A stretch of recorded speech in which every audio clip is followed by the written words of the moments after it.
जय जगन्नाथ चलतु बनैबा hotel style रे बाटा माछ फ्राए चलो तापाई पापा आज आनी बाटा माछ आ मु ताको भल भाबे धोई नहीं हलदी लुण लंका गुंड आउ टिके सोरिष तेल पकेइकी ताको भल भाबे गोळेई देली जेमिति कि जो मसलार कोटिंगटा आम माछ देहरे भल भाबे लागी जिवो मेरिनेट करिकी ताको आमे 5-10 मिनिट जाई रखिदबा ता भितरे आमे एपटे मसला पई सब प्रस्तुत करिनबा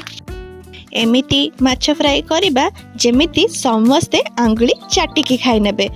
एटी मोर तेल गरम हेई आसलानी आउ आमे गोटे गोटे करिकी माछ गुडी को भाजी नबा भल भाबे माछ को भाजी नबा तापरे आमे करिबा टेस्टी टेस्टी बाटा माछ फ्राए। मो मम्मी को ए बाटा माछ भारी बढ़िया लगे सेई पई जेते बेले से किछि पापा कहंती जे किछि बाहरु आनिबे कि मम्मी सांगे सांग कुए बाटा माछ फ्राई टा आनिबती सेई पई मु आज कहली रह मु आज एमिति बाटा माछ फ्राई करबी तू होटल भूली जिवु। बस एठी मोर सोरिष तेल गरम हे गला परे तेजपत्र डालचीनी आ काटिकी रखिथिबा पियाज को पकेइकी मु जेतिकी भी मोर मसला मु आगुआ पकेइ दे एथि पई जे मोर जो तरकारी रो रंगटा पूरा फुटिकी आसीबो माने हळदी गुंड लंका गुंड धनिया गुंड जीरा गुंड आउ फिश मसला हो कि गरम मसला हो तापरे स्वाद अनुसार लुण पकेइकी बाटिकी रखिथिबा मसला माने अदा रसुण गोटा जीरा कंचा लंका आउ बिलाती मसला को भल भाबे कसी नबा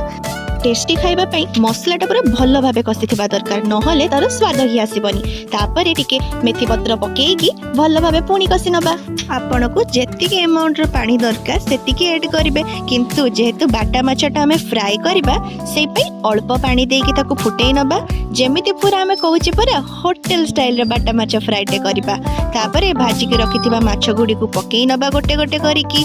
तापरे कौन करिबा लास्ट टिके फिश मसला पकेइकी ताको घोड़ेकी रखिदबा स्लो फ्लेम रे 10-15 मिनिट ताको घोड़ीकी रखिदबा जेमिति हमर तरकारीटा भल भाबे फुटी आसीथिबो। बस फुटी आसला परे कौन करा जाए लास्ट को हमें धनिया पत्र ताको गार्निश करेनु तापरे हमर रेडी हे जिवो देसी स्टाइल रे होटल स्टाइल रे बाटा माछ फ्राई। देखु नांती आम माछ फ्राईटा माने बाटा माछ फ्राईटा केते यमी केते डिलीशियस लागुची आकु आमे गरम गरम भात संगरे माछ फ्राई खाइबा पूरा होटल वाला फील नेकी। जदी आपन को वीडियोस भल लागुथबो निहाती लाइक करिवे और सब्सक्राइब करिवे। जय जगन्नाथ।